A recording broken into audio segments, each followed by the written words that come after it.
Summer ஆரம்பித்ததுலேருந்து அப்பப்போ நல்ல வெயில் அடிச்சிச்சுன்னா துணியெல்லாம் வாஷ் பண்ணி வெளியில் தான் காய போடுவேன். ஸோ அதே மாதிரி தான் இன்றைக்கும் நல்ல வெயில் அடிச்சிட்டு இருந்துச்சு. ஈவினிங் ஒரு 5 o'clockலாம் பார்த்தீங்க அப்படின்னா நல்லாவே காஞ்சிருச்சு. அந்த அளவுக்கு வெயில் அடிச்சிட்ருக்குது. 5:30க்கே நான் வந்து டின்னர் பண்ண ஸ்டார்ட் பண்ணிட்டேன். ஏன்னா தர்ஷு குட்டி தூங்கிட்டு இருந்தான், அவங்க விளையாட போயிட்டாங்க. ஸோ அதுக்கப்புறம் பண்ணோம் அப்படின்னா அவன் பண்ண விட மாட்டான்.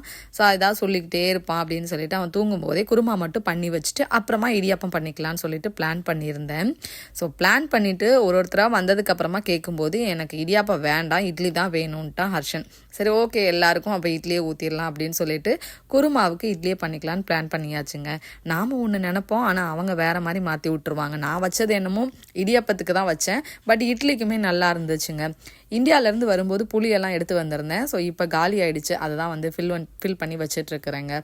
ஃபில் பண்ணி வச்சு முடிச்சுட்டு நைட்டு டின்னருக்கு இட்லியும் குருமாவும் முடிச்சாச்சு.